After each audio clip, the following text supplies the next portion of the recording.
Marjorie Stowe pressed her thumb against the head of the last brass screw and felt it give. Not much. A quarter turn, maybe less, but enough. Enough to tell her that 31 days of patient, methodical work with a butter knife had finally won. The screw had been fighting her since May. Corroded threads, factory tight, seated in wood that had swollen with 2 summers of Arizona heat. But brass is soft. Brass yields to consistent pressure. Marjorie had spent 33 years as a bridge engineer for the state of Arizona, and if there was one thing she understood better than anything else on this earth, it was what happens when you apply the right force to the right point for long enough. Everything gives, everything. She turned the knife one more time. The screw dropped into her palm, warm from friction. She closed her fingers around it and held it there, feeling the weight. 4 screws, 4 weeks. The hinge plate was free. The door still held by the padlock on the outside and gravity pressing the frame together, but the hinge side was now loose. If she pushed at the right angle, the door would bow outward just enough for her to slip through the gap between the frame and the jamb. She had left the screws seated in their holes barely threaded so that the hinge looked intact from outside. Garrett checked the padlock every morning. He never checked the hinges. She had calculated the clearance in her head.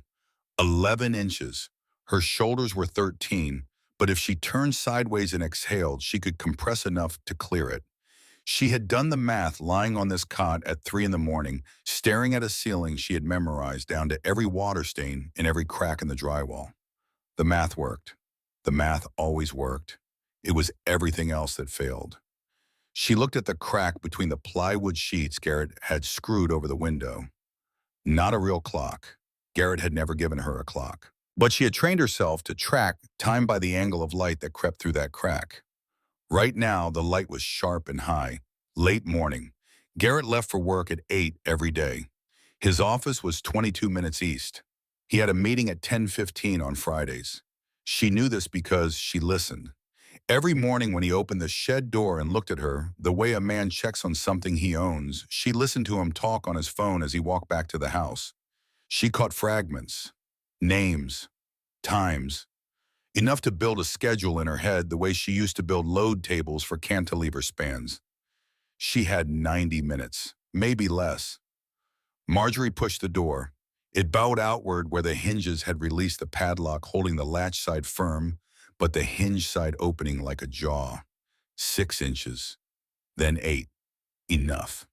She turned sideways, exhaled, and pressed through. The frame scraped her shoulder. Light poured in. Not the thin crack she had been rationing for months, but full uncut Arizona sunlight so bright it hurt.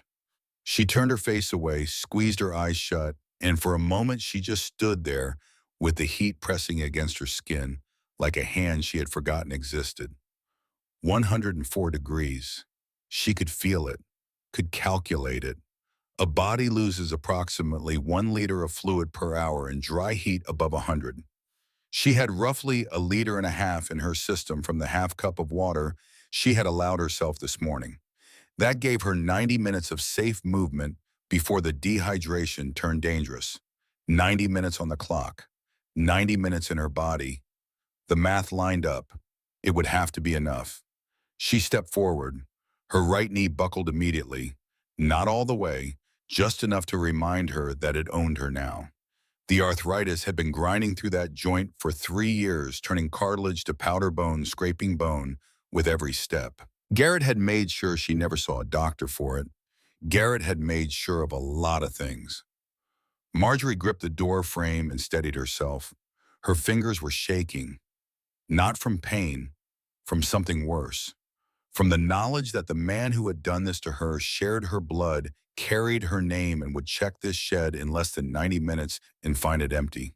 She looked across the backyard, 20 feet to the house that was hers, the house where she and Arthur had lived for 31 years, where they had paid every bill on time since 1971, where Arthur had built the bookshelves in the living room, and she had hung the photographs along the hallway, their wedding, their daughter to graduation, their grandbaby Garrett at 6 years old holding a fishing rod with both hands grinning at the camera like the world was a gift he couldn't wait to open. That boy, that grinning boy. She could still see him in the man who locked the door every night. Could still hear the echo of that child's laughter in the voice that said, "Who is going to believe you, old woman? You don't even know what day it is." She knew what day it was. Friday, June 14th. She knew the temperature. She knew the year. She could calculate load-bearing tolerances in her head. Garrett tossed yesterday's newspaper into the shed with the crackers every few days. He never thought she would read it. She read every word. She had finished the crossword in the Tucson Star this morning in 9 minutes. She was not confused. Garrett told people she was confused. There was a difference. Marjorie did not go to the house. She went to the gap in the back fence near the east corner where the cedar slats had warped in last summer's monsoon. She had found it 4 months ago during one of the rare mornings when Garrett forgot to lock the shed. She had measured the gap with her hands. 14 inches. Enough. She squeezed through. The wood scraped her shoulder. She felt a sting and looked down. A thin line of blood on her upper arm, bright against skin that had gone pale from months without sun. She did not stop. She turned onto the frontage road and started walking. 1.5 miles to Rosie's Grill. She had chosen Rosie's for 3 reasons. 1, it was the closest public place on foot. 2, it was a diner, which meant people, which meant witnesses. 3, she had eaten there with Arthur once a month for 11 years, and even though the last time had been more than 2 years ago, she remembered the layout, the exits, the distance between tables. An engineer never walks into a structure without knowing how to get out of it. Her right knee screamed with every step. The road was flat, which helped, but the asphalt radiated heat that she could feel through the soles of her shoes. Shoes that were too big because her feet had lost weight along with the rest of her. Everything was too big now. Her belt was cinched so tight the leather buckled. Her shirt hung from her shoulders like it was still on the hanger. She had lost 23 pounds in 22 months. Not because she was sick, because 4 cans of soup and a sleeve of crackers do not sustain a human body. They sustain a version of a human body, a diminished version, a version that can be managed. That was the word Garrett used. Manage. He was managing her care, managing her finances, managing her medications, her diet, her contact with the outside world, managing, as if she were a project, as if she were a line item, as if 74 years of living and building and loving and grieving could be reduced to a task on a spreadsheet controlled by a 35-year-old man in pressed khakis who had never built a single thing in his life that could bear weight. She walked. The sun pressed down. Her shadow was short and dark beneath her feet. Cars passed. None of them stopped. She did not expect them to. An old woman walking alone on a frontage road in Arizona in June is either crazy or invisible. And Marjorie Stowe had learned in the last 2 years that the world has a nearly infinite capacity for choosing invisible. It had started with the Bills. 3 weeks after Arthur died in his sleep on a Tuesday in April in the bed where they had slept together for 31 years, in the room where she had reached for him in the dark and found him cold and still, and already gone 3 weeks after the funeral, where Garrett had stood at the front and spoken about family and sacrifice and love. Garrett moved in. To help. That was the word he used. Help. He started with the bills, said Marjorie was forgetting to pay them. She had never forgotten a payment in 53 years. Not one. But Garrett called the bank, got himself added to the accounts, started moving money. 5,000 here, 10,000 there. Then the car. He took the keys, said she was a danger on the road. She had a clean driving record for 56 years. Then the phone. He canceled the line, said she didn't need it, said she could use his if she needed to call anyone. But his phone was always in his pocket, and his pocket was always in another room. Then the ID, her driver's license, her social security card gone from the drawer where she had kept them for decades. Garrett said he put them somewhere safe. She never saw them again. Then the people. The neighbors stopped coming because Garrett met them at the door. The pastor stopped visiting because Garrett said she was sleeping. The friends from the VFW stopped calling because Garrett told them all the same story. Grandma is having episodes. She's declining. It's hard to watch.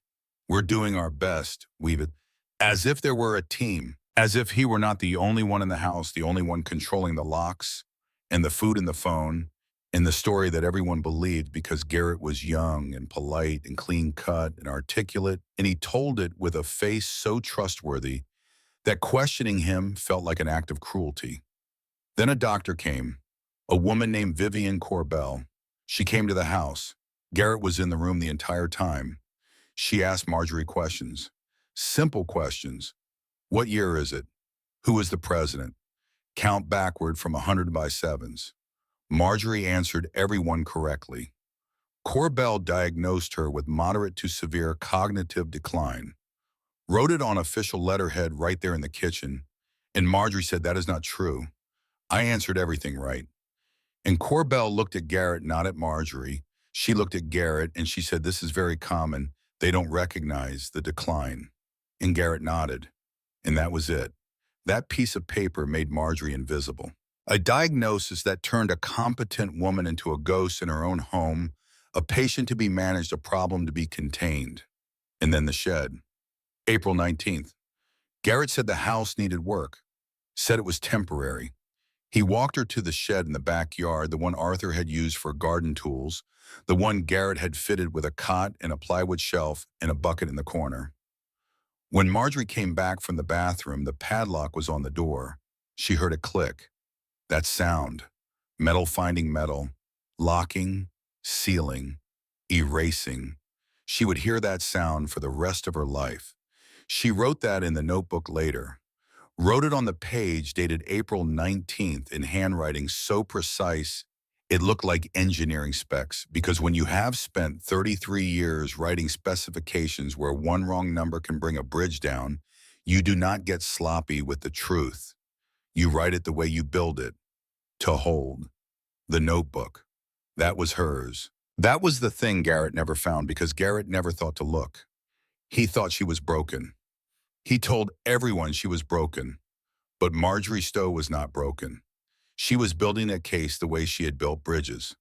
One calculation at a time, one entry at a time, one date, and one amount, and one bruise, and one locked door at a time for 22 months in a spiral-bound notebook with a blue cover that she bought for $2 at a drugstore 8 months ago with cash she had hidden inside a boot in the back of the shed.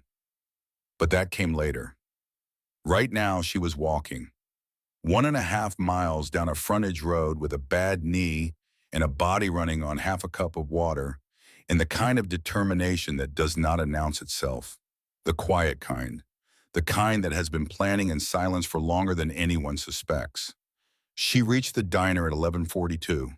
She knew because the clock was visible through the window. She pushed the glass door open with both hands because one hand was not enough anymore. The bell above the door jingled and the sound hit her like an alarm. She stopped, held her breath, listened, waited for a voice behind her to shout her name, waited for a hand to grab her collar and drag her back. Nothing. Just the hum of a ceiling fan and the low clatter of forks against plates. She let the door close behind her and took her first step inside Rosie's grill. Her right knee buckled not all the way, just enough to send a bolt of white fire from her kneecap to her hip. She gripped the edge of the hostess stand and steadied herself. She had not been inside a restaurant in 2 years, had not sat across from another human being, and shared a meal since Arthur died. Arthur, who had made pot roast every Sunday. Arthur, who had called her Maggie in a voice that made the name sound like something worth keeping. Arthur, who had died in his sleep, and within 3 weeks their grandson had moved in, and the word help had become the most dangerous word in the English language.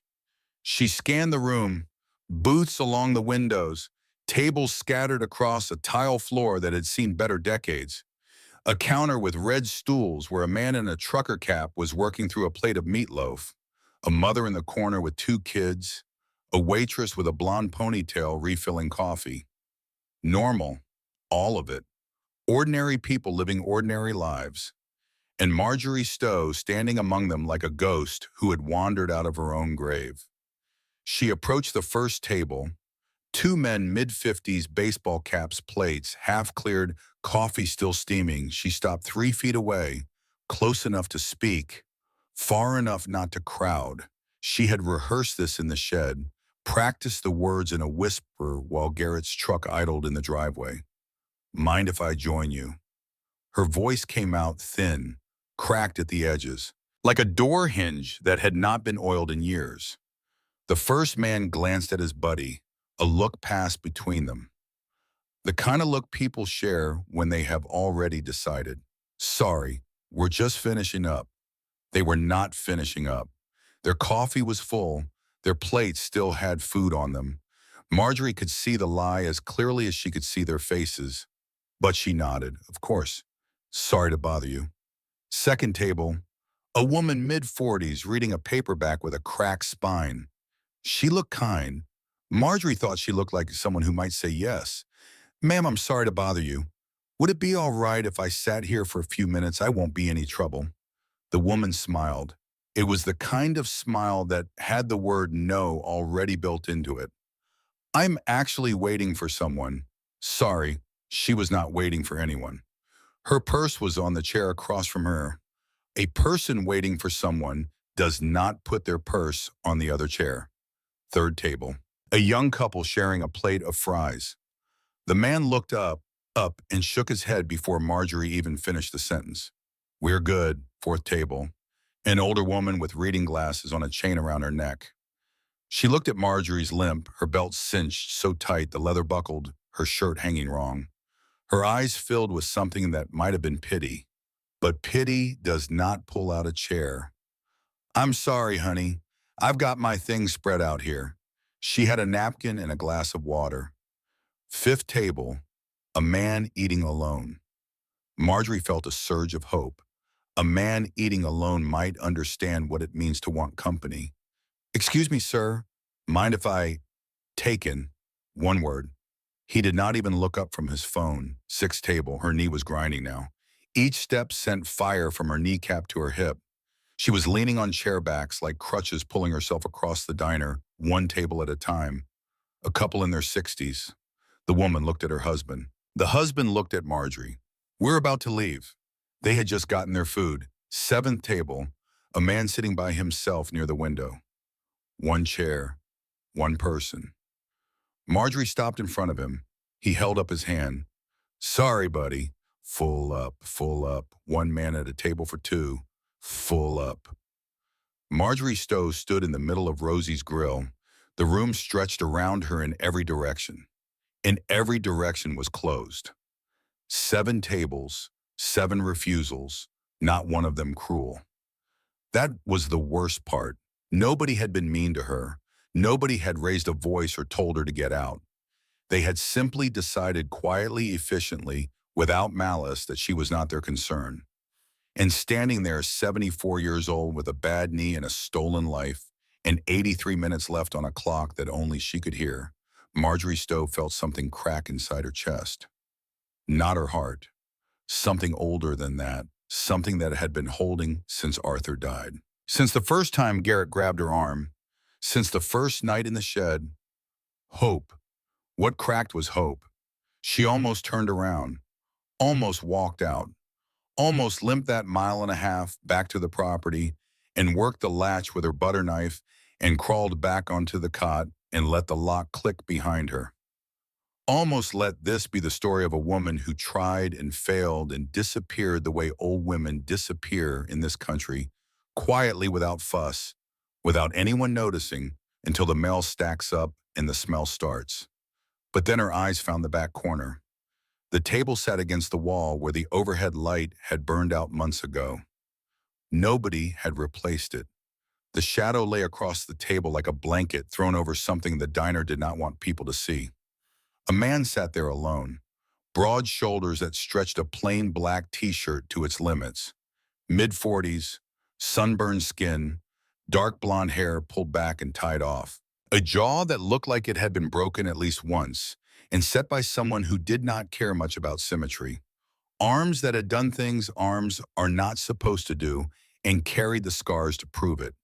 And over the t-shirt, a leather vest. Worn, faded, road-beaten. The back patch was visible even in the bad light. Hell's Angels. The rocker underneath read Arizona. Marjorie stared at that patch. Her feet stopped moving. Every reflex, every survival instinct she had built over 74 years of keeping her head down and staying out of trouble, all of it fired at once.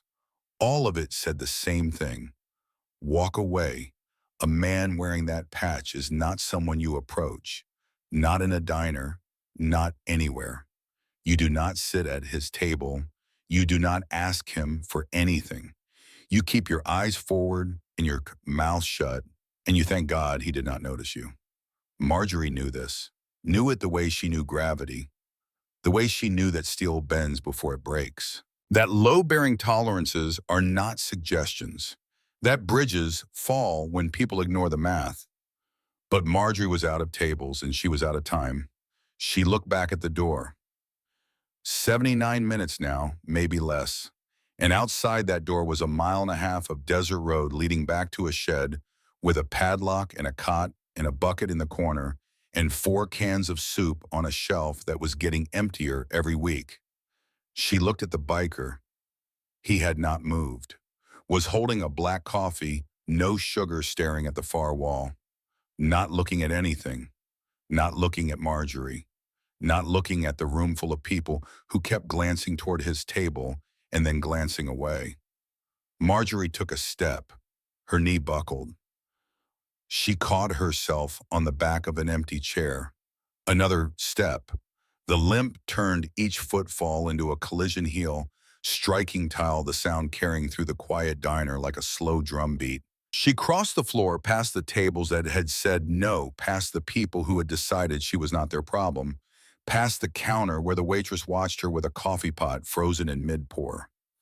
She stopped at the edge of the shadow. The biker's name was Brody Hamill, but Marjorie did not know that yet. All she knew was the patch on the vest and the size of the man wearing it, and the fact that this was either the bravest thing she had ever done or the last thing she would ever do. She cleared her throat. The sound came out like gravel in a tin can. "Mind if I join you?" Brody Hamill did not look up. Not immediately. He held his mug. Let the silence sit. 3 seconds. 5. 7. Long enough for Marjorie to feel every set of eyes in the diner pressing against her back. Then Brody looked at her. Not through her, not past her, not at the limp or the bad shirt or the belt that had run out of holes. He looked at Marjorie's stow the way a person looks at something when they want to understand it before they respond to it. His eyes moved to her wrists, both of them. Yellow bruising circular, worse on the right. Grip marks, not a fall, not an accident. Restraint. His eyes moved to her face. The hollow cheeks, the skin pulled too tight across the bones. Not sick. Starved. Slowly, deliberately. The way you starve someone when you want them weak but alive. His eyes moved to her eyes. And that was where Brody stopped. Because what he saw there, he had seen before. In shelters, in back rooms, in the faces of people who had been caged so long, they had forgotten what open ground looked like. Fear. Not the sharp kind, not the kind that comes and goes. The deep kind. The kind that lives in your muscles. The kind that makes your shoulders climb toward your ears and your hands curl into fists, even when there is nothing to fight. The kind that rewires you until you cannot take a bite of food without listening for footsteps. Brody Hamill set his coffee down. He stood up. Not fast, not aggressive, slow, deliberate. The way a man stands when he wants the room to see exactly what he is doing and why. He reached across the table, gripped the empty chair, pulled it back, angled it slightly just enough so that a woman with a bad right knee would not have to twist to sit down. Sit. One word. No warmth in it, no hostility, no performance, just a fact, like gravity, like a bridge that holds because someone did the math. The diner went silent, not quiet, silent. The kind of silence that happens when every person in a room realizes they are watching something they will not forget. 7 tables had said no. 7 tables had looked at an old woman with a limp and decided she was not worth the trouble.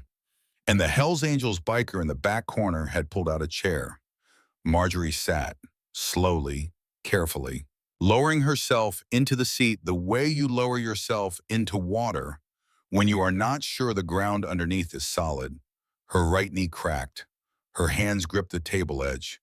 Her shoulders, the shoulders that had been locked up around her ears since she walked through the door, dropped half an inch, maybe less, but enough, enough to breathe. Brody sat back down. He raised one finger toward the waitress without looking away from Marjorie. She came over fast, faster than she had come to any table in the last hour. Eggs, scrambled, bacon, toast, more coffee, orange juice. The waitress looked at Marjorie. Marjorie shook her head. I I can't pay for that. I don't have any money. He took. Brody cut her off, not with words, with a look. The kind of look that said, the food is coming, you are going to eat it, and we are not going to discuss this. Marjorie closed her mouth. The food arrived in 6 minutes. The plate sat in front of her steaming, eggs piled high, 4 strips of bacon, 2 slices of toast already buttered, a glass of orange juice sweating in the heat, a fresh cup of coffee black. Marjorie stared at the plate. She did not pick up the fork. Brody watched her, did not push, did not ask what was wrong. He already knew what was wrong. A woman who has been rationed, who has eaten half a can of beans and called it dinner, who has counted crackers and divided them across days, does not simply pick up a fork when food appears. She checks first, checks the room, checks the door, checks to make sure no one is going to take the plate away. Marjorie checked the door, then the window, then the door again. Then she picked up the fork. She ate slowly, small bites, chewing carefully, swallowing like each mouthful was a decision. She ate the eggs first, then the toast, then the bacon 1 strip at a time. She drank the orange juice in small sips, holding the glass with both hands. Brody sipped his coffee and said nothing. He let her eat. Let her have this. A meal. A chair. A table where nobody was watching her with suspicion or pity or impatience. 7 minutes passed. Marjorie finished the plate. She set the fork down and pressed her palms flat on the table. Her eyes were wet. Not crying, not yet. Just wet. The way a dam looks right before it gives. I should not be here. Brody set his mug down. But you are. He will know.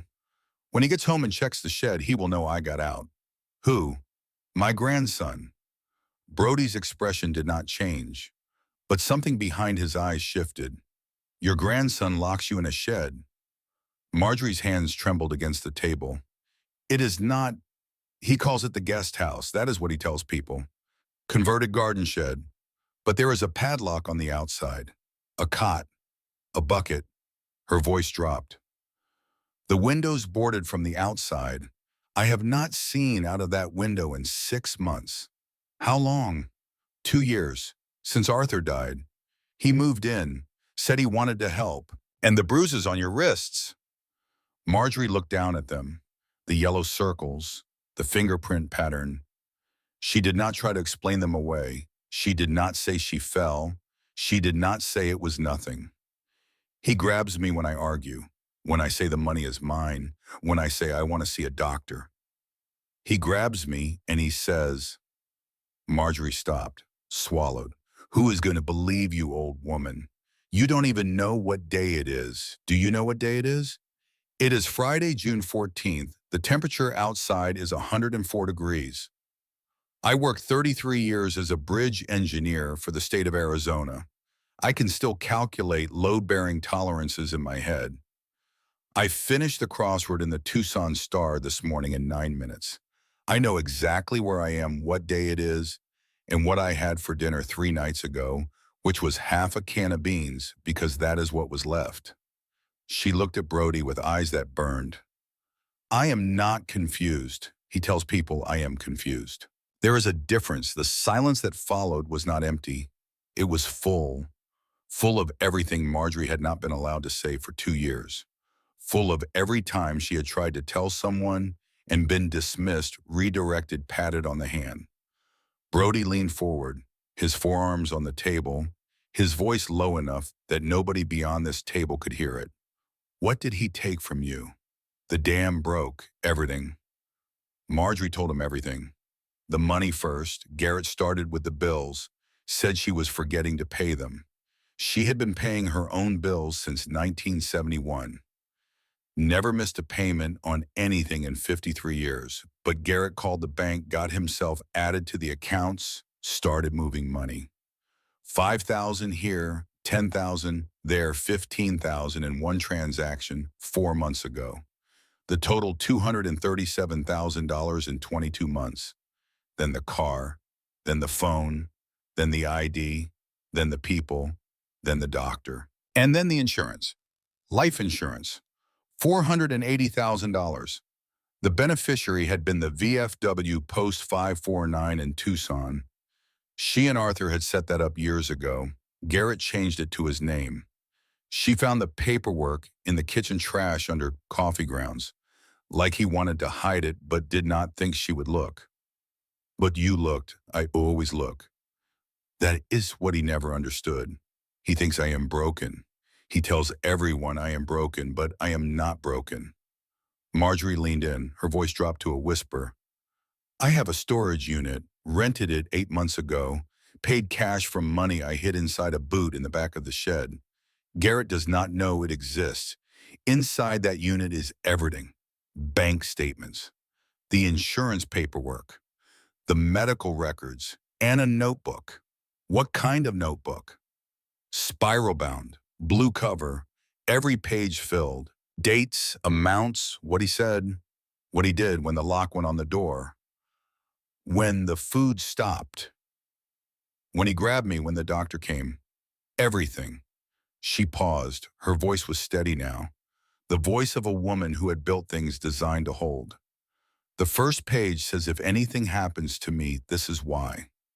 Marjorie reached into her pocket. Her fingers were shaking so badly it took her 3 tries. She pulled out a small brass key and slid it across the table. Unit 19, Desert Ridge Storage. Off the frontage road past the truck stop. Brody looked at the key. He did not touch it.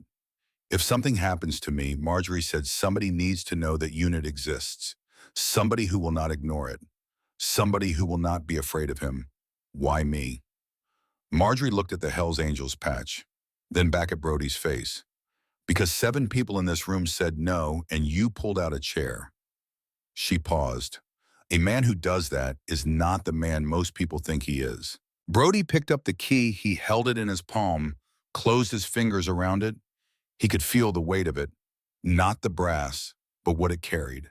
A woman's entire life, everything that had been stolen, everything that had been silenced, everything that had been locked behind a door.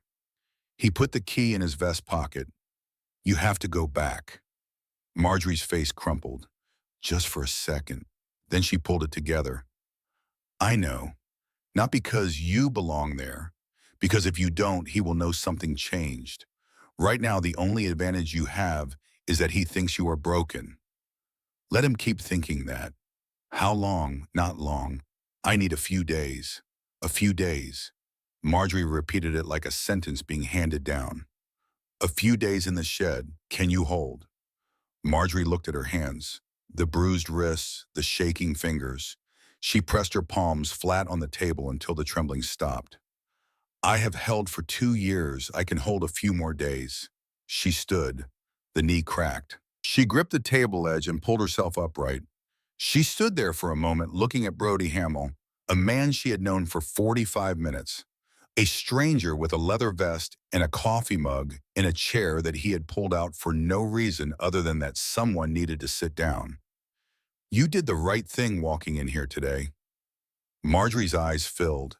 I almost did not. But you did. But I did. Marjorie turned.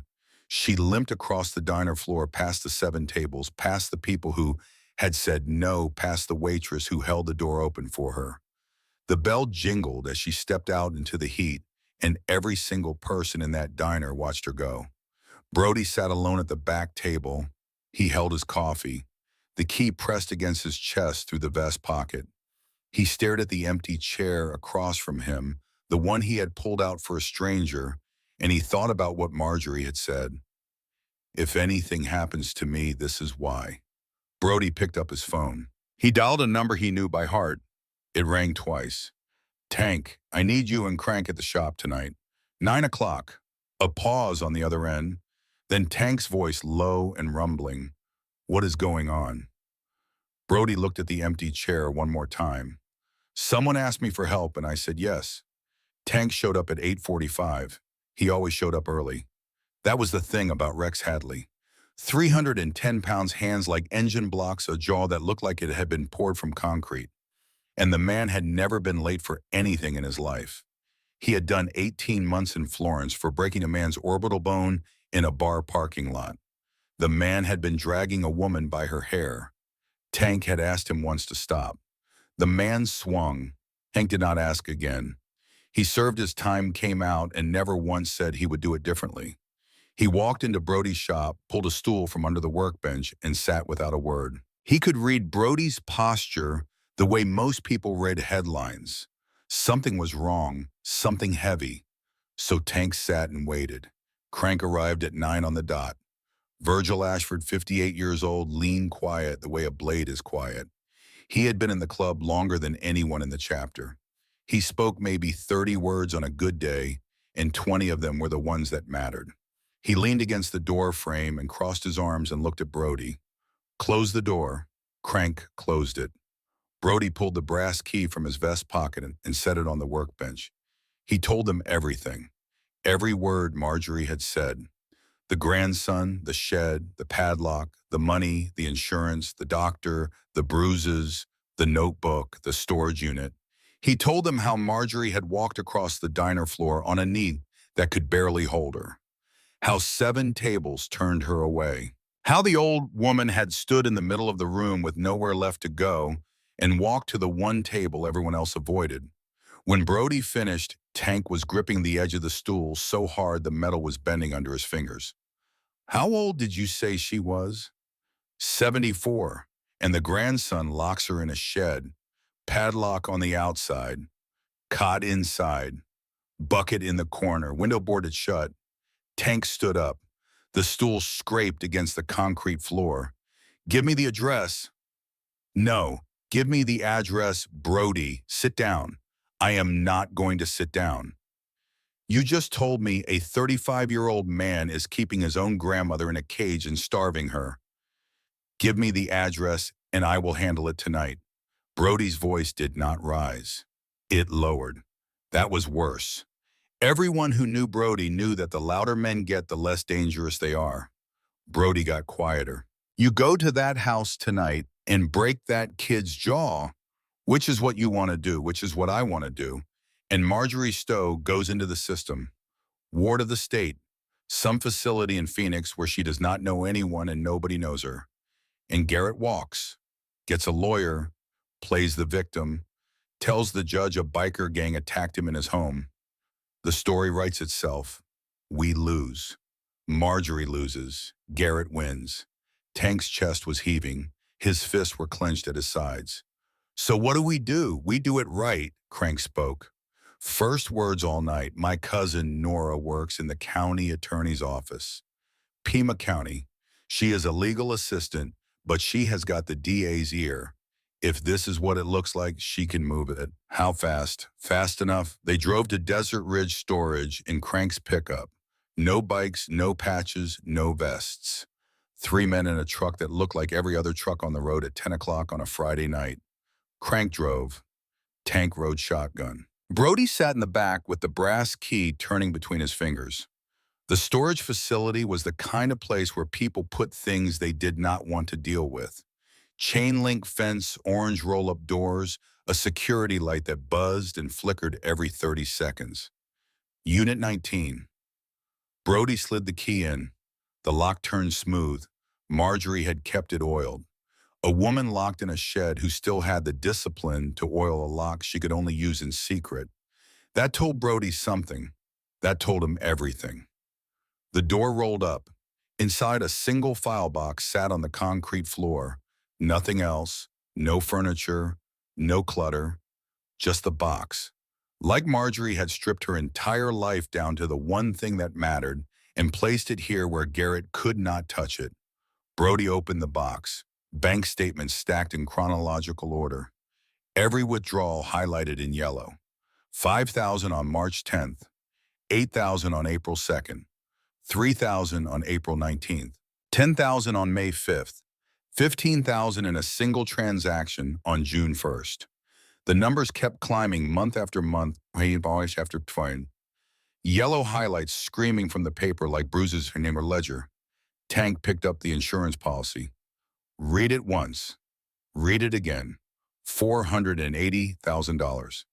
Beneficiary changed from VFW Post 549 Tucson, Arizona to Garrett James Stowe, changed 9 months ago. The signature on the change form was shaky but legible. Marjorie's name. But the handwriting did not match the notebook. He forged it. Tank said, the old woman did not sign this. Brody pulled out the medical records. Dr. Vivian Corbell, internal medicine office in Oro Valley. The diagnosis was typed on official letterhead. Moderate to severe cognitive decline. Recommendation full-time supervised care. Patient unable to manage financial, legal, or personal affairs independently.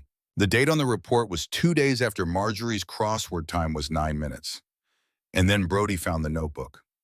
Blue cover, spiral bound, the kind you buy at a drugstore for $2.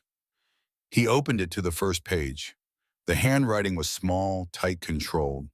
The handwriting of a woman who had spent 33 years writing engineering specifications where one wrong number could bring a bridge down. Every letter precise, every word deliberate.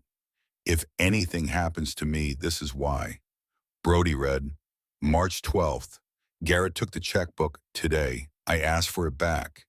He grabbed my arm, first time, left a mark above the elbow. He said I was being difficult. March 26th, no visitors in 2 weeks. Mrs. Patterson brought a casserole. Garrett met her at the door, told her I was sleeping. I was standing in the hallway behind him. She did not see me. April 4th, Garrett went to the bank with my social security number. Bev at the counter called me. I could not get to the phone. Garrett had it in his truck. April 19th, Garrett moved me to the shed today. Said the house needed work. Said it was temporary. There was a padlock on the door when I came back from the bathroom. I heard it click. That sound. I will hear that sound for the rest of my life. May 1st, found the insurance paperwork in the kitchen trash under coffee grounds. Beneficiary changed. He did not think I would look. He never thinks I will look. May 15th, have not been outside the property in 5 weeks. The back fence has a gap near the east corner. I could fit through, not yet, not until I have the proof. June 2nd, Corbell came to the house, asked me questions. I answered them all. She wrote cognitive decline on the form anyway. Garrett was smiling, the kind of smile people give when they have won something they did not earn. June 8th, half a can of beans for dinner. Garrett brought groceries yesterday. None of them went to the shed. June 10th, I started working the latch with a butter knife. The screws are old brass. They will give if I keep at it. I have nothing but time. June 14th, today I leave. Brody closed the notebook. He held it in both hands. He pressed it against his chest and he stood in that storage unit under the buzzing light, and he did not move for a long time. Tank was sitting on the floor. His head was in his hands. This was a man who had broken bones without flinching. A man who had stared down corrections officers and gang leaders and federal agents. And he was sitting on a concrete floor, his head in his hands, because of a spiral-bound notebook written by a 74-year-old woman with a butter knife in a bad knee. They locked the unit, put everything back exactly as they had found it, drove back to the shop in silence. The kind of silence that happens between men who have just seen something that changed the shape of the room they were standing in. The next morning, Brody woke at 5. He could not sleep, had not been able to. Every time he closed his eyes, he saw the first page of that notebook. If anything happens to me, this is why. A woman who knew she might not survive, writing instructions for whoever found her body. Brody drove to the Stowe property. No vest, no patches, jeans and a plain gray shirt. He parked 2 streets over and walked. The house looked normal from the front. Clean lawn, trimmed hedges, a welcome mat at the front door. Garrett's car was gone. At work. Marjorie had said Garrett left by 8 every morning. It was 8:20. Brody went around the back. The shed was 20 feet from the house.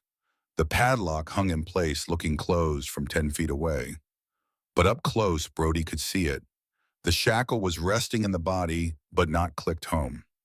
Marjorie had worked the hinge screws loose again from inside, eased the door open, then pushed it back into the frame and set the padlock to look latched. If Garrett glanced from the kitchen window, he would see a locked shed. You had to walk up and tug the lock to know it was theater. Brody pushed the door open. He had seen prison cells bigger than this. A cot with a thin blanket that would not keep a dog warm. A bucket in the corner with a lid that did not fit. 4 cans of soup on a plywood shelf. A sleeve of crackers. A broken space heater with a frayed cord. The window sealed from the outside with plywood and screws. And on the wall at eye level for a woman sitting on a cot scratched into the drywall with a nail 5 words. I am still here. Brody stared at those words. He pressed his palm flat against the wall. He could feel the grooves where the nail had cut through paint and plaster. Each letter carved deep, deliberate, not scratched in panic, carved in defiance. He took out his phone and photographed everything, every angle, every corner, every piece of evidence that Garrett had written a story in silence and Marjorie had rewritten in resistance. He left without a sound. Over the next 2 days, Brody found the people Garrett had cut off. Each one told a different piece of the same story, and each piece made the picture sharper and worse. Hank Jessup, retired mail carrier, had walked the route past Marjorie's house for 17 years. He told Brody about the morning wave, coffee in hand every single day. Then one day she stopped coming out. Hank knocked twice. Garrett answered both times. Said Marjorie was resting. Hank sat in his truck for a long time after telling Brody that part. He gripped the steering wheel and stared straight ahead and said, old women don't just stop waving, not the ones who have done it every morning for 17 years. I knew something was wrong. I told myself it was not my business. I told myself that for 18 months. Donna Cahill tended bar at the VFW post on Speedway. Marjorie had been a Thursday night regular. Trivia night 6 years running, never missed. Her team was called the Bridge Builders. Donna poured Brody a coffee and told him about the Thursday Marjorie did not show. The next week, Garrett called the VFW and said she was not up to coming anymore. Donna tried calling Marjorie's number. Disconnected. Donna drove to the house once. Garrett met her at the door. Very polite, very kind. She left a card. Marjorie never called. Donna set the coffee pot down hard on the counter and said he was so convincing he made you feel like questioning him was insulting, like you were the one being unreasonable.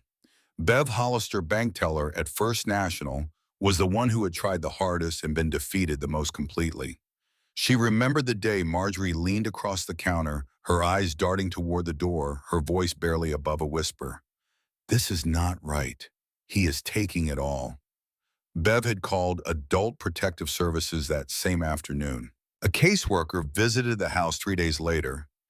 Garrett was in the room the entire time. The caseworker asked Marjorie if she felt safe. Marjorie looked at Garrett. Garrett was smiling. Marjorie said everything was fine. The case was closed.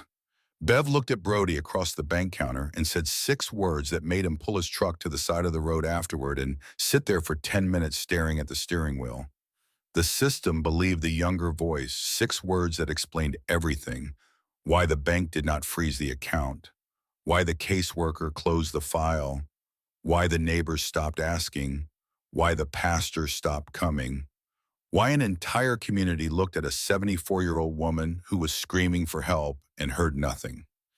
Because Garrett was young and polite and clean-cut and articulate, and he told a story about a confused old woman who did not know what was happening to her, and everyone believed the younger voice. Brody took all of it to Nora Pruitt. Crank drove him to her office after hours. She met them in the parking garage. Professional, careful. She understood what this was, and she understood what it could become if it was handled wrong. She spent 20 minutes with the documents. Bank statements spread on the hood of Crank's truck. Medical records angled toward the fluorescent light. The notebook opened page after page. When she finished, she was quiet for a long time. The notebook alone is devastating. Contemporaneous record. Dated entries. Specific details written by a woman who is clearly competent. Any jury that reads this notebook will convict. What about the doctor? The Corbell diagnosis is the thread we pull. If we can prove the cognitive decline was fabricated, the whole house of cards falls. The financial power of attorney, the insurance change, the justification for confinement. All of it rests on that diagnosis. Take out the diagnosis and Garrett has no legal cover for anything he has done. Can you get this to the county attorney? I can get it reviewed by Monday. If the CA signs off, we go to a judge for an emergency welfare check. Not the kind where a caseworker shows up and Garrett controls the room. The kind where deputies go in with a search warrant. No notice, no warning. Garrett does not get to clean up. How fast after Monday? Could be days, could be a week. She is in a shed, Nora, with 4 cans of soup and a bucket. Nora looked at him. Her eyes were hard, but her voice was not. I know. But if we rush this and the warrant gets challenged, Garrett's attorney will tear it apart. And then Garrett knows we are coming, and Marjorie disappears, not into a shed, into a facility somewhere Garrett controls. Or worse. She did not say what worse meant. She did not have to. Stay away from the house. Stay away from Garrett. Do not go near Marjorie. If Garrett's attorney finds out a Hells Angels member was the catalyst for this investigation, the defense narrative writes itself. Biker gang harassment, vigilante justice, intimidation. You know what a jury hears when they hear your club's name. Brody knew. He had spent 25 years knowing. When it moves fast. But until then, you stay invisible. Staying invisible was the hardest thing Brody had ever done. Harder than any ride. Harder than any room he had walked into not knowing if he would walk out. Because this time there was nothing to fight, no man to face, no road to ride, just waiting, just trusting the system he had spent his entire adult life operating outside of. He sent word to Marjorie the only way he could, through Hank the mail carrier. Hank still walked the route. Brody met him at a gas station off a back road and gave him 3 words written on a folded piece of paper. Friday, stay ready. Hank looked at the paper, looked at Brody, did not ask a single question, just folded the paper into his shirt pocket and nodded. The next morning, Hank walked his route. He found Marjorie sitting on the step outside the shed. The padlock was hanging loose. Garrett was at work. The sun was pushing 106 and Marjorie was sitting in it because the shed was hotter inside than out. Hank handed her the paper. Marjorie unfolded it, read the 3 words. Her hands were trembling, but her eyes were steady. She closed them, took a breath, pressed the paper against her chest. Tell him thank you. Hank nodded, turned, walked back to his truck. Marjorie sat on that step for another hour. She held the paper in her lap. 3 words. Friday. Stay ready. Written by a stranger she had known for less than an hour. A man she had found at the last table in a roadside diner because every other table had said no. She folded the paper small enough to fit inside the sole of her shoe where Garrett would never think to look. Then she went back inside the shed and pulled the door shut behind her and waited. On Wednesday, Garrett broke his routine. He came home at 2 in the afternoon. Marjorie heard the truck pull in, and her body went rigid on the cot. He never came home before 5:30. Never. She had built her entire understanding of safe hours around that schedule the way she had once built load calculations around fixed parameters. Garrett at work meant Marjorie could move, could stretch, could sit outside the shed if the padlock was loose, could breathe. Garrett at home at 2 in the afternoon meant none of those things. She heard his boots on the gravel. The shed door open. He stood in the frame backlit by the sun, his face in shadow. He did not speak. He stepped inside. The shed was small enough that his presence filled it entirely the way water fills a jar. There was nowhere to go, nowhere to move. Marjorie lay on the cot with her eyes closed, breathing slow, breathing even performing sleep the way she had learned to perform confusion and frailty and helplessness over 2 years of captivity. Garrett opened the shelf, counted the cans, moved to the cot. He pulled the thin blanket back, checked underneath the mattress, checked the corners, checked the bucket. He was looking for something, or looking for a reason to look. Marjorie kept her breathing steady, counted each inhale, counted each exhale. The piece of paper was in her shoe. Her shoes were on her feet. She did not move them. Garrett stood over her for a long time. She could feel his eyes, could feel the weight of his attention pressing down on her like a hand on her chest.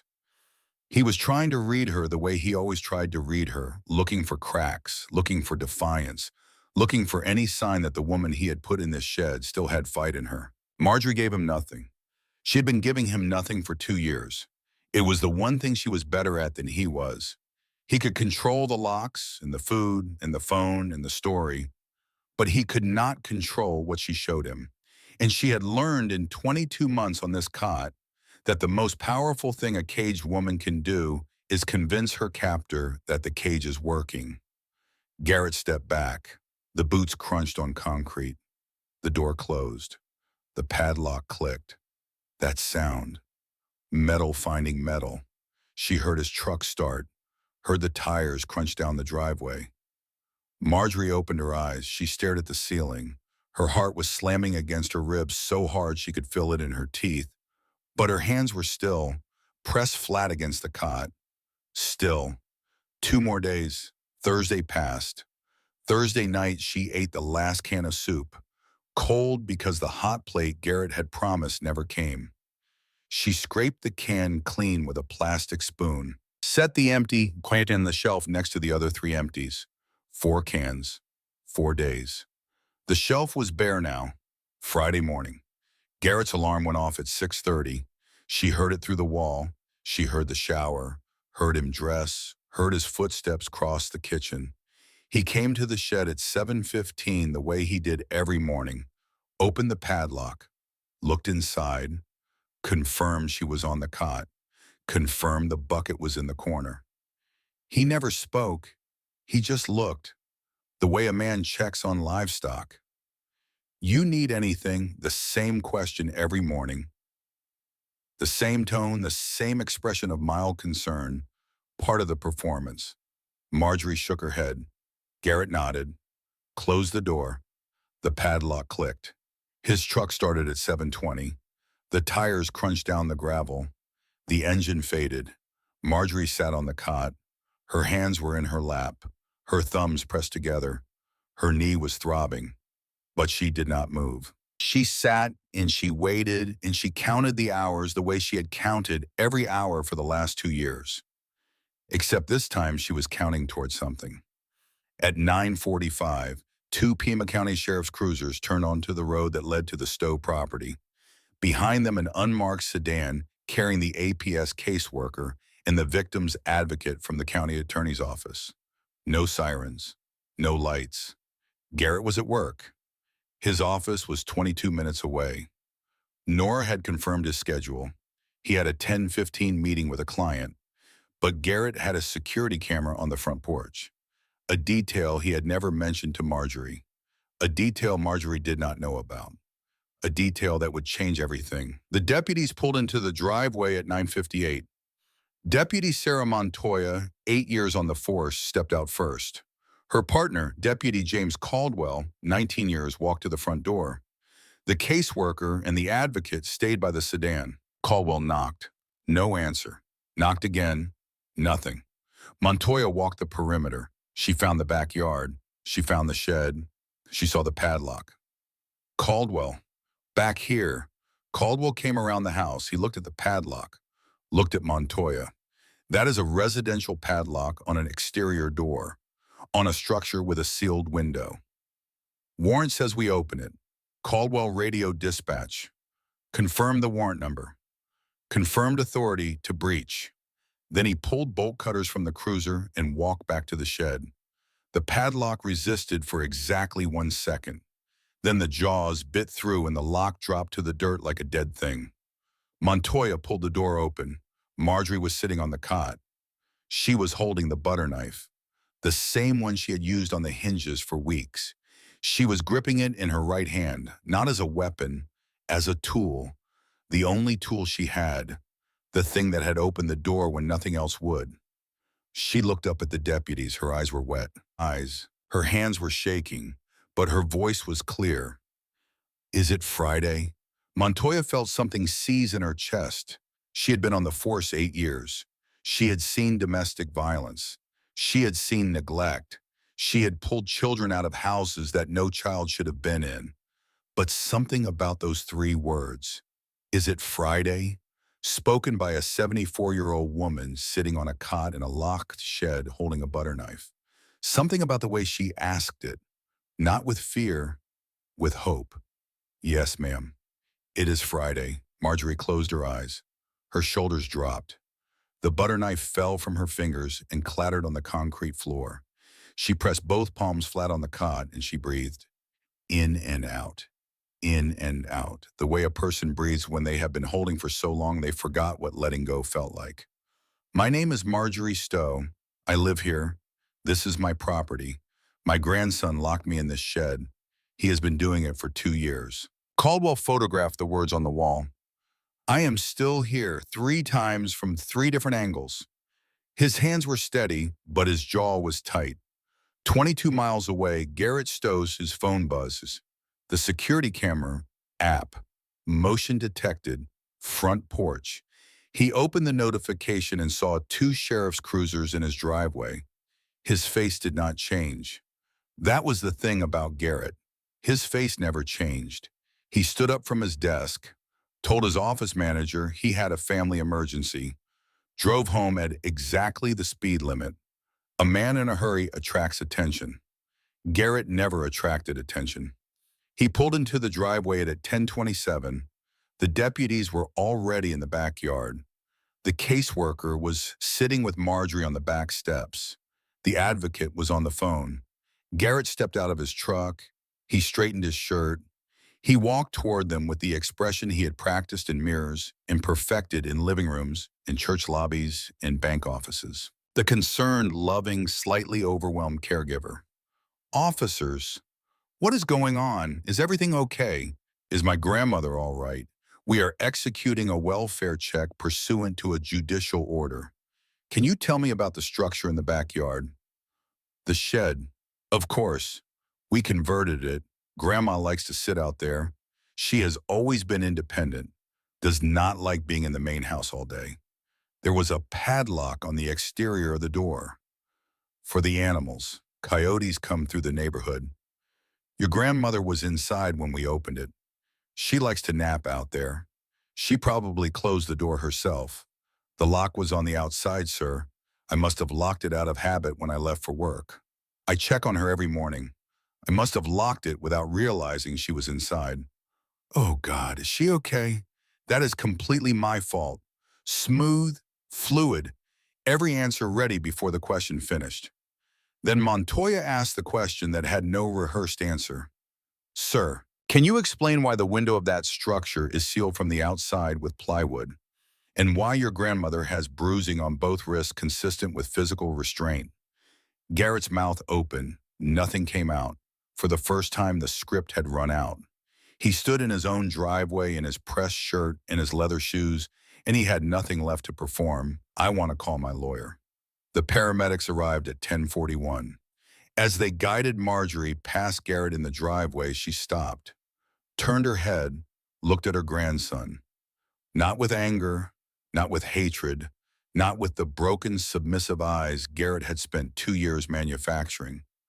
Marjorie looked at Garrett with clarity, the kind that comes from knowing exactly who someone is because you have watched them become it day by day in a locked room with nothing to do but observe. Garrett looked back, and for the first time he saw it, the old woman's eyes were sharp, focused, present. The eyes of a woman who had never been confused a single day in the last 2 years. The eyes of a woman who had kept a notebook, who had rented a storage unit, who had carved words into a wall. Garrett's mask cracked, not on the surface, deeper, behind the eyes in the place where he stored the truth about himself that he never let anyone see. Marjorie did not say a word. She turned away and let the caseworker guide her to the ambulance. As the paramedics were loading her in, Marjorie asked one of them a question. The paramedic, a young woman named Casey, leaned in to hear her. "Can you get a message to someone for me?" "Who, ma'am?" "I do not know his full name. He is at a diner called Rosie's Grill off the highway. He sits in the back corner." Casey looked confused. "What is the message?" Marjorie settled onto the stretcher. She looked at the ceiling of the ambulance. She closed her eyes. "Tell him I am still here." 15 miles away, Brody Hamill was pacing his shop. He had taken a carburetor apart, put it back together, and taken it apart again. He had gone through a pot of coffee. He had checked his phone 43 times. At 11:16, it rang. Nora's name on the screen. He answered before the first ring finished. "Tell me." Nora's voice was different. He had known her for 6 years through Crank. She was steady, professional, controlled, the kind of woman who could deliver a devastating cross-examination without raising her pulse. But right now, her voice had a crack in it, a fracture running through the words. They got her out. Brody sat down on the shop floor. His legs just gave out. He sat on the concrete with his back against the workbench and his phone pressed to his ear, and he pressed his free hand against his eyes. "How is she?" "Dehydrated, malnourished, the need was bad. Untreated arthritis, probably needs surgery, bruising on both wrists. They are running a full evaluation at TMC and the cognitive test." Nora paused. When she spoke again, the crack widened. Clean, not borderline, not ambiguous. Clean. The neurologist said she scored in the 94th percentile for her age group. 94th. A woman Garrett convinced the entire world was losing her mind, just tested higher than most people 20 years younger. Brody pressed his hand harder against his eyes. His chest was heaving, but he was not crying. He was doing something past crying, something that does not have a name. What did they find? Everything she described. The cot, the bucket, the sealed window, the cans, and the words on the wall, Brody.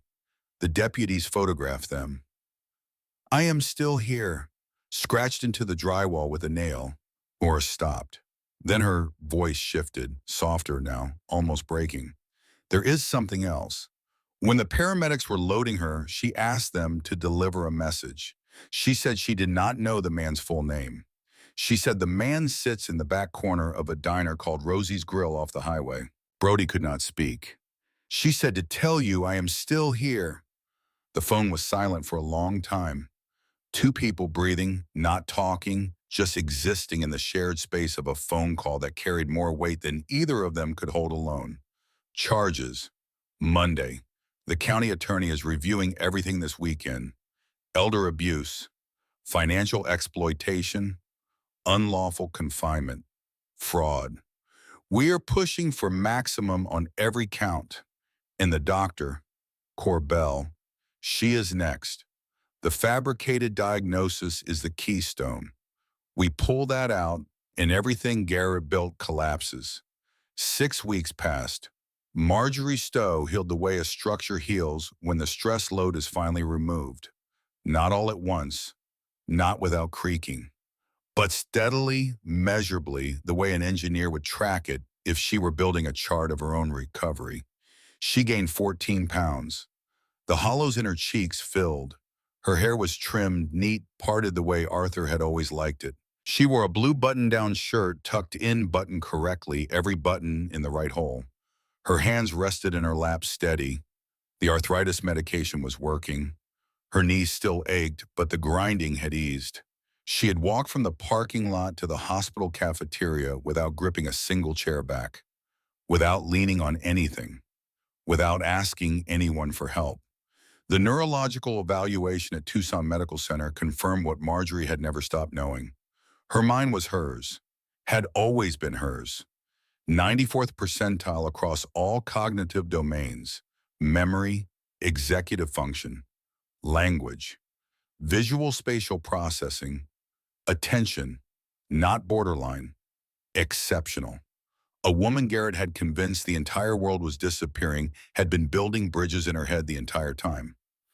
Meanwhile, Garrett Stowe posted on social media a long, carefully written statement, every word chosen for maximum sympathy.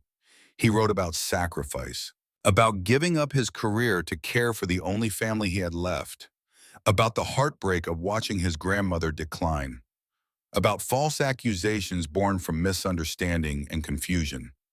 He wrote about love. He used the word love 11 times. No mention of the shed, no mention of the padlock, no mention of the money, no mention of the bucket or the cow or the boarded window or the 4 cans of soup. 700 likes in the first hour. Comments poured in. Garrett is the kindest person I know. That old woman does not know what day it is. Someone told me bikers are involved that tells you everything you need to know. Praying for you, Garrett. Stay strong. A GoFundMe launched by a friend from Garrett's church raised $14,000 in 3 days. Brody read every comment. He sat in his shop at 2 in the morning, scrolling through his phone, reading every word written by people who had never seen the inside of that shed, who had never read the notebook, who had never seen the bruises or the bucket or the 5 words scratched into a wall. He wanted to post the photos, wanted to upload every page of the notebook, wanted to put Marjorie's voice into the ears of every person typing prayers for Garrett Stowe, but he did not, because Nora had told him the courtroom was where this ended.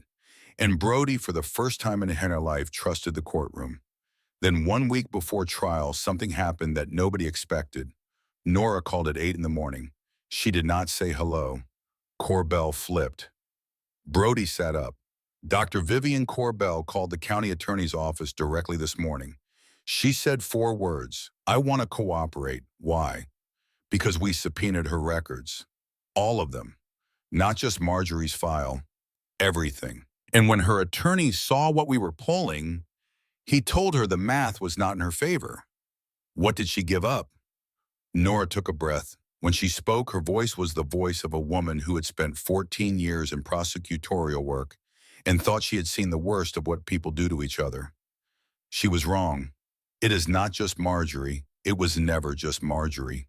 Corbell has been running this for 4 years.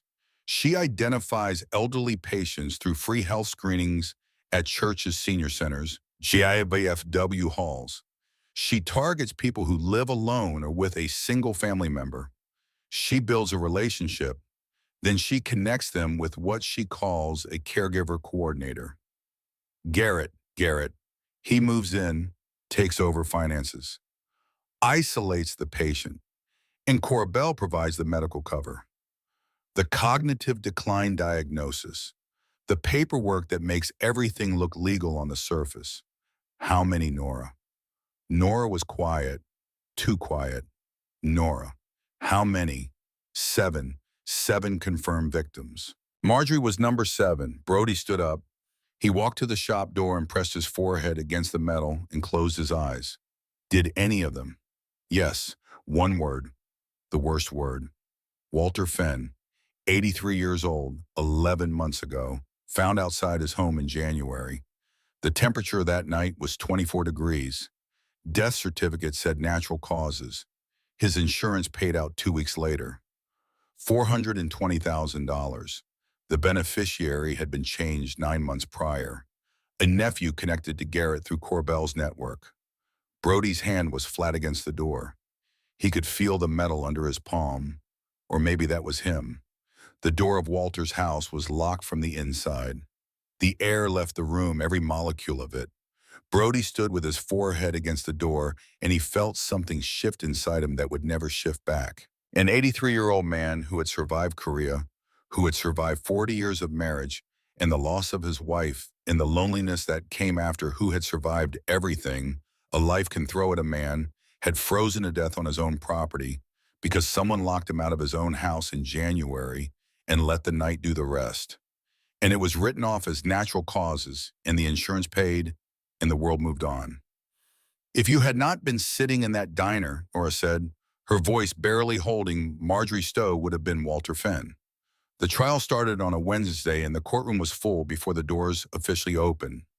Local press had taken the first 2 rows. 2 Phoenix television stations had sent crews. A reporter from the Arizona Daily Star sat in the 3rd row with a legal pad balanced on her knee. The story had grown beyond a single old woman in a single shed.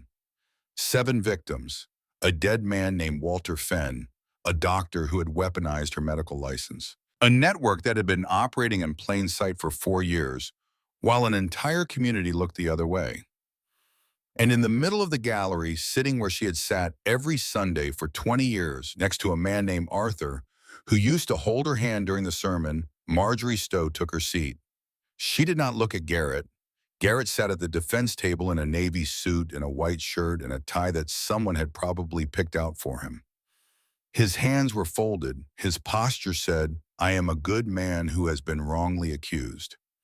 His attorney, Garrison Wells, sat beside him. Silver hair, expensive watch, the kind of attorney who billed $600 an hour, not because he was right, because he was convincing. The prosecution opened. Assistant County Attorney Diane Reeves stood before the jury and spoke without notes. She told them about a diner, about a woman who walked through a glass door with a limp and a shirt buttoned wrong and asked 7 tables if she could sit down. She told them about 7 refusals. She told them about an 8th table. She did not mention Brody by name. She did not mention the club. The jury did not need to know who sat at the 8th table. They needed to know that someone did. Then Reeves walked them through the notebook. Entry by entry, she read the dates, the amounts, the words Marjorie had written in handwriting so precise it looked like engineering specs. March 12th, Garrett took the checkbook, grabbed my arm. First time, she let that sit. April 19th, Garrett moved me to the shed. I heard the padlock click. That sound. I will hear that sound for the rest of my life. She let that sit too. June 10th, I started working the latch with a butter knife. She paused, looked at the jury, 12 people, 8 women, 4 men, ages ranging from 28 to 71. The 71-year-old, a retired school teacher named Margaret Inman, had not blinked in 4 minutes. Marjorie Stowe did not escape a shed. She engineered her own rescue the same way she engineered bridges for 33 years. She identified the weak point. She applied consistent pressure. And she walked 1.5 miles on a knee that needed surgery to find help. Because every system that should have helped her had already failed. The witnesses came. Bev Hollister took the stand. She told the jury about the day Marjorie leaned across the counter, about the whispered words, "This is not right. He is taking it all," about the call to Adult Protective Services, about the caseworker who visited 3 days later, about the case that was closed. The system believed the younger voice, Hank Jessup, 17 years walking the same route, the morning wave, the coffee in hand, the day it stopped. Old women don't just stop waving, not the ones who have done it every morning for 17 years. Donna Cahill, Thursday trivia nights. The Bridge Builders, the Thursday Marjorie did not show. The phone call from Garrett, the disconnected number. He was so convincing. He made you feel like questioning him was insulting. I will never forgive myself for that. The neurologist took the stand.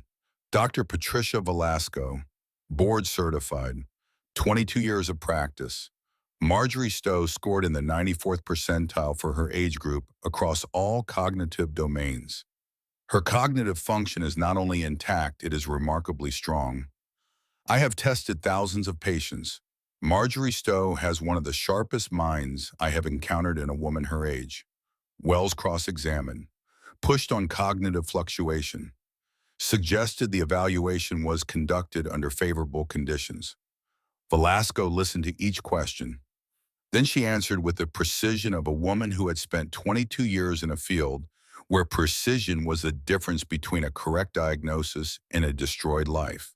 Cognitive decline of the severity, Dr. Corbell documented, does not fluctuate into the 94th percentile. That is not how neurology works. A patient with moderate to severe decline does not complete a crossword puzzle in 9 minutes, does not recall dates and amounts from 2 years of documentation with perfect accuracy, does not maintain a contemporaneous written record that demonstrates sustained executive function over a 22-month period. The diagnosis was false. There is no clinical ambiguity. Wells sat down. He did not recross. Then Dr. Vivian Corbell was called to the stand. The courtroom shifted. Every body leaned forward. Every pen stopped moving. Corbell walked to the witness box. She was 56 years old, gray streaks and dark hair pulled back, no jewelry, no makeup.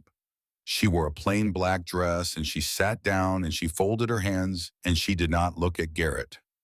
"How long have you been doing this?" "4 years." And Corbell talked. 3 hours. She described the screenings at churches and senior centers and VFW halls. She described how she identified patients, the ones who lived alone, the ones with limited family, the ones whose isolation made them invisible.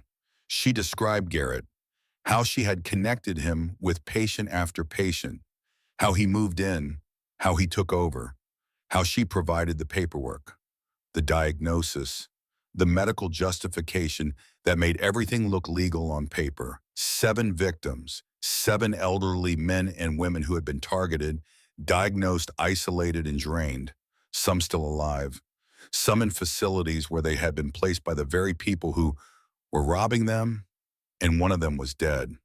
Tell the jury about Walter Fenn. Corbell closed her eyes. When she opened them, they were wet. Walter was 83. He lived alone. His wife died in 2019. He had 1 nephew. The nephew was connected to Garrett through me. I diagnosed Walter with cognitive decline. The nephew moved in. The same pattern: finances, isolation, insurance change. How did Walter Fenn die? He was found outside in his home in January. The temperature was 24 degrees. He had been locked out. The door was locked from the inside. He could not get back in. Was this an accident? No, the courtroom was so quiet that when the reporter dropped her pen, the sound carried to every corner. In your professional and personal assessment, was Marjorie Stowe ever cognitively impaired? Corbell turned her head. For the first time since she had taken the stand, she looked at Marjorie, directly at her. Across the courtroom, past the attorneys and the jury and the cameras and the gallery full of people who had come to watch the truth fill a room that had been empty of it for years. Marjorie looked back. Her hands were in her lap, her thumbs pressed together. Steady? No. Marjorie Stowe was one of the sharpest patients I ever examined. I knew she was competent. I knew she understood exactly what was happening to her. I falsified the records anyway. Why? Because Garrett paid me. And because I told myself it did not matter. I told myself they were old, that they would not notice, that the money was going to be inherited anyway. I told myself every lie a person tells when they know what they are doing is wrong, and they do it anyway. She was crying now. Not the performative kind, the deep kind.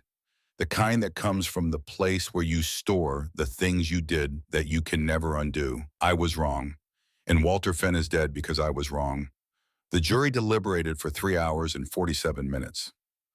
When they filed back in the foreman, a 46-year-old electrician named David Ruiz, who had sat in the front row of the jury box for the entire trial with his arms crossed and his jaw tight, stood and unfolded the verdict form. Guilty, count 1. Elder abuse. Guilty, count 2. Financial exploitation of a vulnerable adult. Guilty, count 3. Unlawful confinement. Guilty, count 4. Fraud. Guilty on all counts. Sentencing came 3 weeks later. Judge Roberta Chavez, 17 years on the bench, read the pre-sentencing report in her chambers and sat alone for 20 minutes before taking the bench. Mr. Stowe, in 17 years, I have presided over hundreds of cases involving violence, deception, betrayal.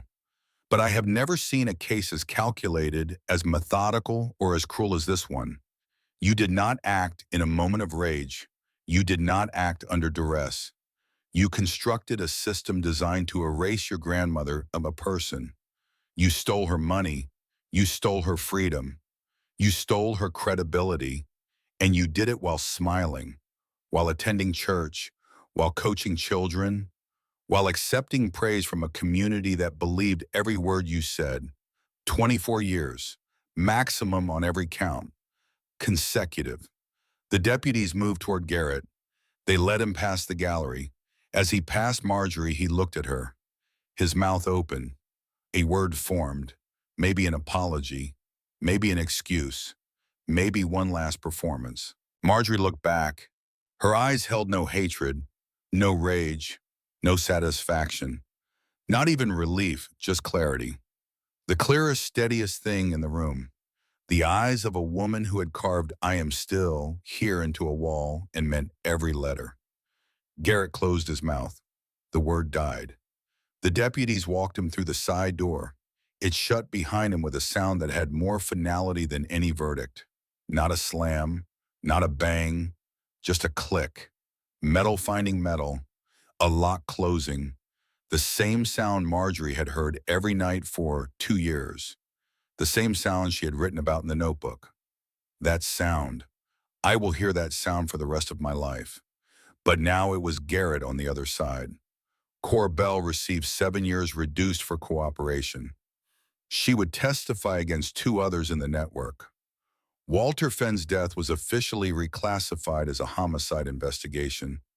The nephew was arrested 11 days later at a motel in Flagstaff. The state attorney general's office opened 5 additional cases. The courtroom emptied. Press first, then witnesses, then the gallery, row by row. Marjorie stayed in her seat, Arthur's row. She sat with her hands in her lap, her thumbs pressed together, not from fear, not from cold, from relief. The quiet kind, the kind that does not announce itself, the kind that starts in the center of the chest and moves outward like warmth, loosening muscles you did not know were clenched, releasing tension. You did not know you were holding, filling spaces that had been hollow for so long you had forgotten they were supposed to be full. She sat there until the courtroom was empty, until the lights were dimmed, until the bailiff came and asked if she was all right. I am fine. I just need another minute. The bailiff nodded and stepped back. Marjorie closed her eyes. She thought about Arthur, about the way he used to squeeze her hand during the sermon, about the pot roast on Sundays, about the way he said her name, Maggie, like it was something worth keeping. 3 days after the verdict, Marjorie Stowe did something she had not done in over 2 years. She drove. She sat behind the wheel of her own car, a 2014 Ford Taurus that had been parked in the garage since Garrett took the keys. The battery had been replaced, the tires inflated, the registration renewed. Her license reinstated after the cognitive evaluation proved what she had never stopped knowing, that her mind was hers, had always been hers. She turned the key. The engine caught. Her hands were on the steering wheel at 10 and 2, the way Arthur had always teased her about. You drive like you are taking a test, Maggie. She could hear his voice, clear as the day he said it.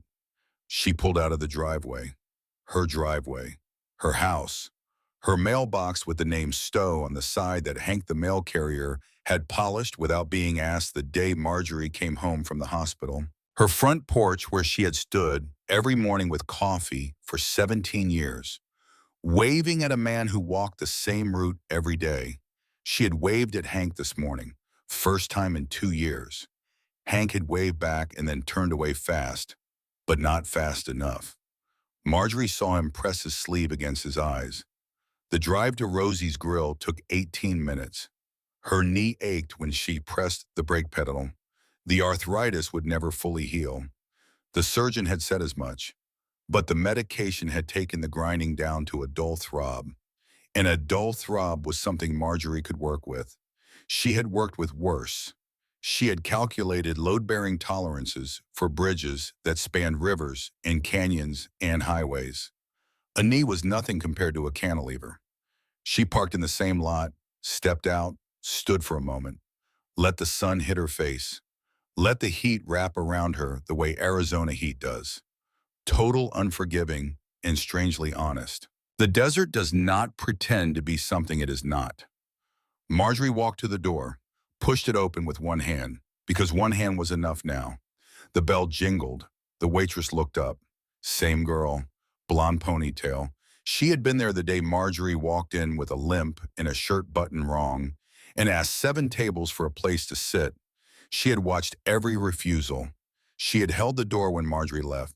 She recognized her. Her face changed. Not pity.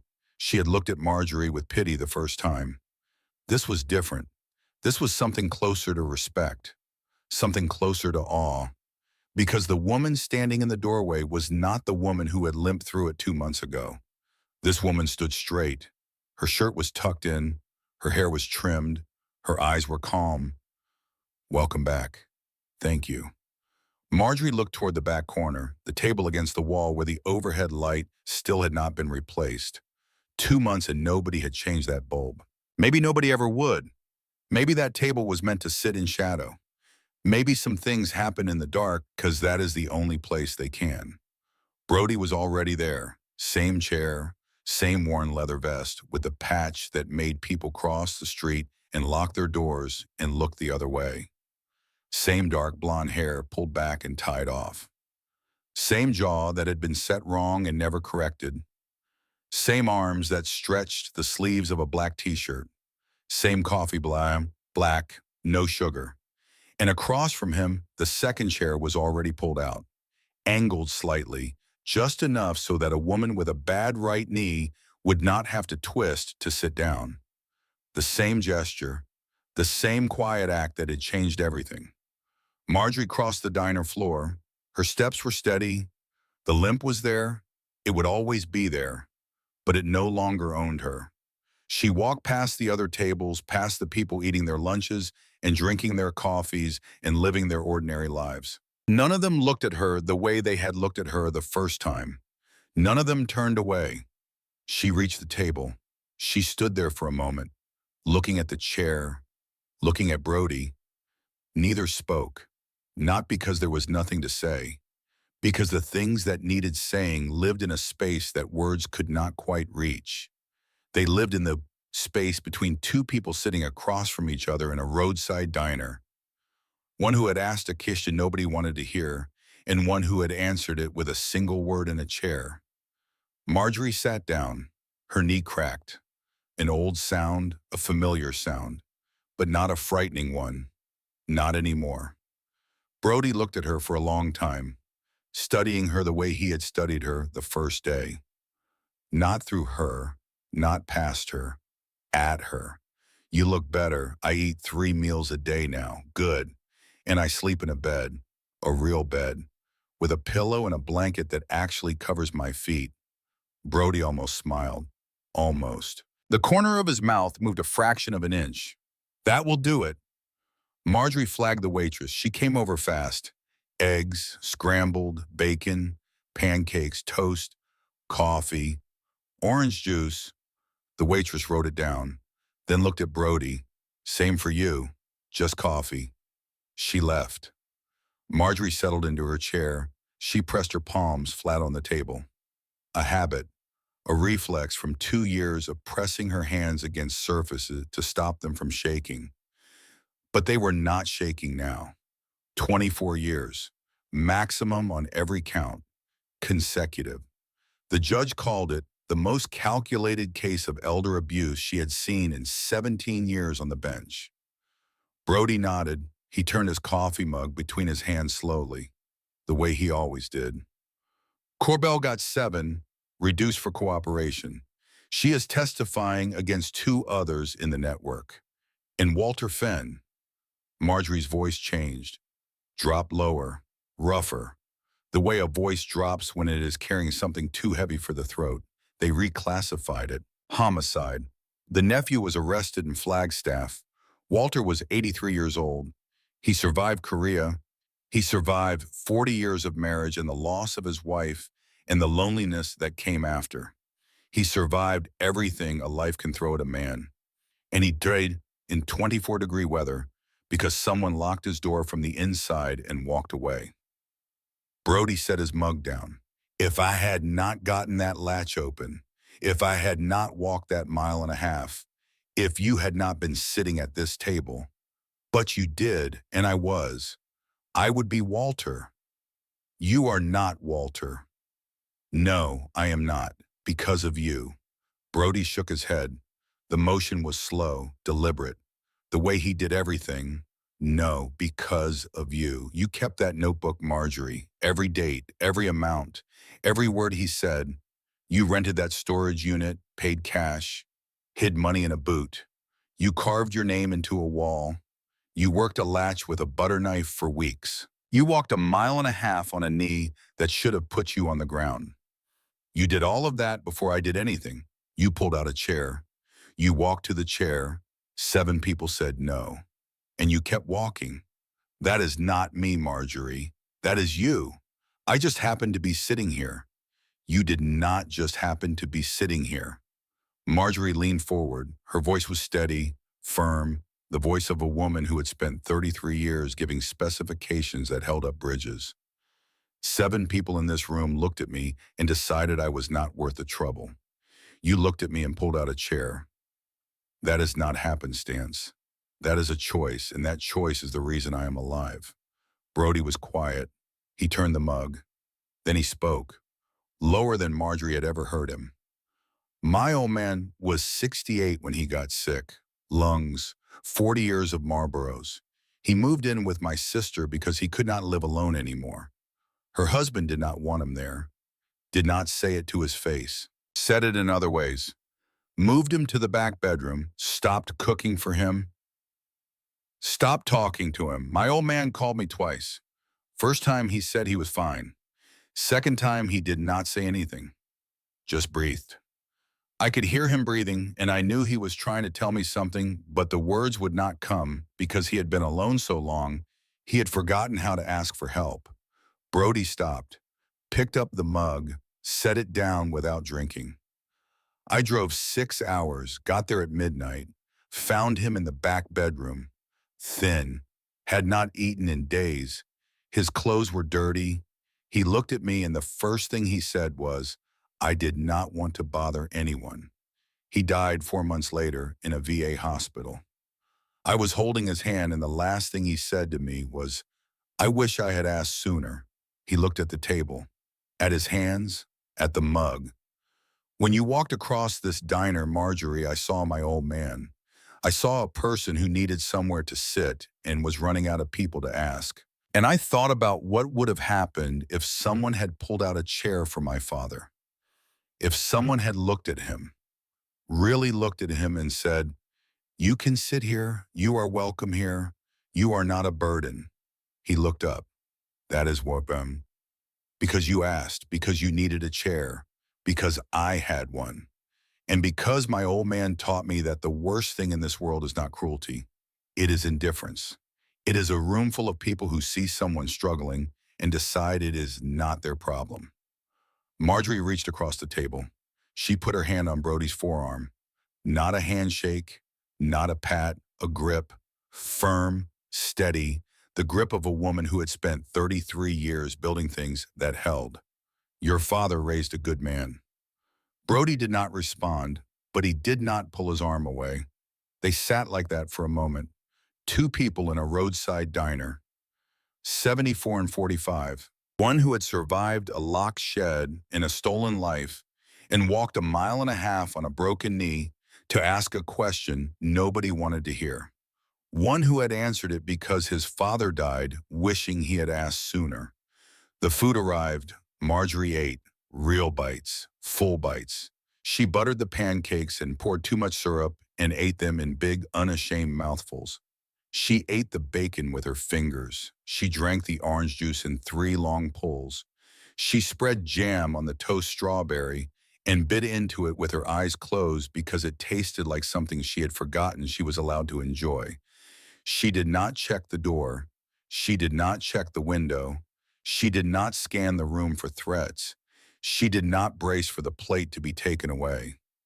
She just ate the most ordinary thing in the world, and somehow the most extraordinary. She finished every bite, set the fork down, pressed her napkin against her mouth, sat back. She would have liked you. I doubt that. She would have. Arthur did not care about patches or vests or what people look like. He cared about what people did. And what you did, he would have looked at you and said, "That's a good man. Maggie, make sure he comes for pot roast." Brody turned his mug, did not say anything, but something shifted in his face. Something softened, just barely, just enough. Marjorie stood. She reached for her wallet. "Don't. You bought me breakfast?" "No." Marjorie shook her head. "You bought me breakfast the first time, and that breakfast saved my life. This one is mine." Brody looked at her, then nodded. Marjorie paid at the counter, left a 30% tip. The waitress thanked her by name. Marjorie smiled at her, a real smile, the kind that comes from a place that has been replenished. She walked back to Brody's table and stood there. Same time next week. Brody leaned back in his chair, crossed his arms, and for the first time since Marjorie Stowe had known him, Brody Hamill smiled. Not a half smile, not a twitch, a real one, full, unhurried, the kind of smile that changes a face completely. "Chair will be out." Marjorie nodded. She turned, walked across the diner floor, past the tables, past the counter, past the waitress. Her limp was there, would always be there, but her hands were at her side steady, her back was straight, her head was up. She pushed through the glass roar, the bell jingled, the Arizona sun hit her face, and for the first time Marjorie Stowe did not look behind her. She drove home, her home. She parked in her driveway. She walked to her front door. She reached into her pocket and pulled out her key. Her key, not borrowed, not stolen back, not hidden inside a boot. She unlocked her own door and walked into her own kitchen and sat down at her own table. No padlock, no bucket, no 4 cans of soup, no plywood on the windows, no butter knife hidden under a mattress. She sat at the table where Arthur used to set the pot roast on Sundays, where they had paid bills together since 1971, where she had drunk coffee every morning for decades before a grandson with a smile and a alarm and a padlock had tried to erase her from her own life. Marjorie folded her hands on the table, pressed her thumbs together, closed her eyes. She thought about Walter Fenn, 83 years old, dying in 24-degree weather behind a locked door because nobody pulled out a chair. She thought about the 6 other victims, the ones whose stories were just now being heard because her story had cracked the silence wide open. She thought about a notebook with a blue cover, about the words on the first page. "If anything happens to me, this is why." She had written those words expecting to die. She had written them as evidence for an investigation into her own death, and instead they had become the evidence that saved her life. She thought about a diner, a glass door, a bell, 7 tables, 7 refusals, and one man in a dark corner who had stood up and pulled out a chair because his own father had died, wishing someone had done the same. Marjorie opened her eyes. She looked at the kitchen around her, at the window where the light came through, at the door that had no lock on the outside, at the life that had been given back to her by a brass key and a spiral notebook and a stranger who said one word. Sit, because the difference between a woman disappearing and a woman surviving was never about strength. It was never about power. It was never about the system or the law or the people who were supposed to protect you and did not. It was about one moment, one question, one ordinary act of decency in an ordinary diner on an ordinary afternoon. Mind if I join you in someone choosing to say yes?